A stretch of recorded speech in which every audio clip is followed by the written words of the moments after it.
আজ হচ্ছে 16ই মার্চ, মানে রবিবার। আর সকাল সকাল উঠে আমি যাচ্ছি আমার একটা খুব প্রয়োজনীয় এবং শখের জিনিস কিনতে। তো সেটার জন্য যাবে ভাই, আমি আর বাপি।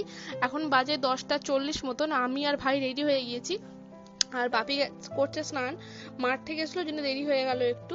দেন আমরা এবার বেরিয়ে পড়বো, বেশি কথা না বাড়িয়ে। আর এখানে সকালবেলা ভাই গেছিল চুল কাটতে, ভাইয়ের চুলগুলো একটু কেটে দেওয়া হয়েছে, তাও যথেষ্টই কিউট লাগছে, ও যেটা মানতে চায় না। ওর একটু মনক্ষুণ্ণ হয়েছে চুল কাটার ফলে, যাই হোক। দেন আমরা আর বেশি কথা না বাড়িয়ে বেরিয়ে পড়ি, পরপর কি হচ্ছে দেখতে থাকো। এখানে আমি একদম রেডি হয়ে গেছি এবং দেন আমরা পৌঁছে গেছিলাম ধনিয়াখালি। কিনতে গেছিলাম ইলেকট্রিক গ্যাজেট, কিন্তু ফোন কিনতে যাইনি। কি কিনেছি পরে বলছি। দেন বাপি গেল হচ্ছে পেট্রোল পাম্পে, পেট্রোল ভরার দরকার ছিল। আর দেন আমি মায়ের জন্য এই নাইটিটা কিনে নিলাম, কারণ গরমে মা নাইটি পরে, আর কাপ্তানের নাইটি আমার শখ ছিল একটা কেনবার। আর দেন আমি কিনলাম এই বিউটি পাপটা, আর মাকে নাইটিটা পরে এরম লাগছে। এবার আসি কি কিনেছি। কিনেছি আমি হচ্ছে একটা স্মার্ট ওয়াচ, যেটা বোট কোম্পানির।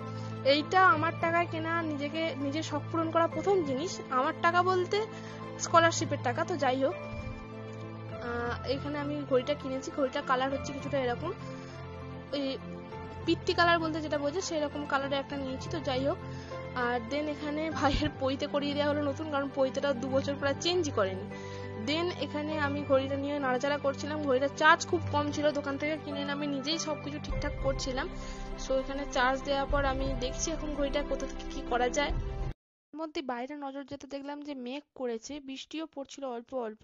আর কারেন্ট কাট হয়ে গেছিল। বাপি আর ভাই গেছিল একটু বাজারের দিকে, আমি আর মা ছিলাম সন্ধ্যাবেলাটা। তো এইভাবেই কাটলো। আর তারপর ভাই এসেছিল, আনলো আমার জন্য এতগুলো চকলেট। সেদিনকার জন্য এইটুকুই। বাই, পরে আরো ভিডিও আসছে।